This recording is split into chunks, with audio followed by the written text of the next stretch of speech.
Disney, I'm gonna need you guys to put down the live action remakes for good because we just got the newest trailer for the live action Moana remake, and surprise, surprise, it looks absolutely terrible. Main reason it looks horrible is because Dwayne The Rock Johnson as Maui in this movie, like, I don't know if it's just seeing The Rock in a wig or what it is about this, but it just looks like an SNL parody of Moana. Maui, demigod of the wind and sea. Shapeshifter, demigod of the wind and sea, hero of men. Ah, women. Women too. And the thing is, it goes for almost every single thing in the movie. It just looks worse than the animated version that, yeah, came out less than 10 years ago, or I think it'll be exactly 10 years by the time this live action remake releases. But what's really sad about this is that this movie's probably going to make close to $1 billion, maybe at least 700 million. Because I genuinely thought we were healing as a society when I saw that the live action Snow White movie that came out last year, and it was terrible, just like most live action remakes, and it completely bombed. It made $200 million. It cost way more than this to make.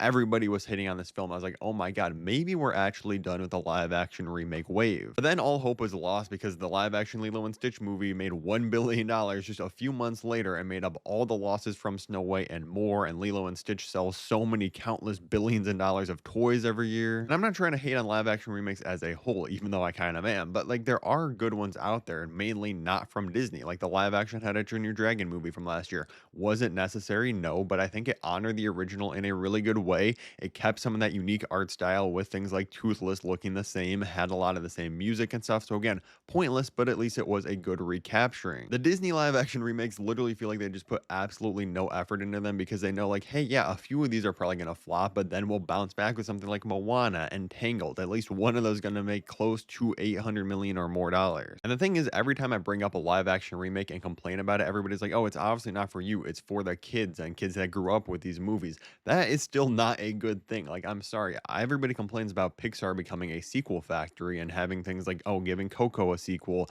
Obviously, we have Inside Out 2. We're getting an Incredibles 3. Like, even though that is somewhat creatively bankrupt, at least most of those sequels are really good and they are giving us new original stories. Now, when it comes to the Disney side of things instead of Pixar, they are literally just relying on remaking their biggest hits from not even 10 years ago. And it's just so sad because Disney truly was the company that could put out any original story or any property and people would go and see it. And I feel like that is still true. We see time and time again with new original films like Project Hail Mary just this last weekend. It's an incredible film and people went to see it. It doesn't need to be a remake of something. I guess I know this is based on a book, but still I feel like there's so much potential for Disney to be giving us a lot more big original stories, and some of them would become hits and new franchises just like, hey, Moana was 10 years ago. Like, how can you expect to find your next big franchise if 90% of your output is literally just remaking films that you've already made in the past? But I just needed to rant about this because it just drives me crazy. Now, if you guys want to see a new video I launched on my new second channel, click the video above my head right now. It's incredibly stupid, and thank you so much for watching.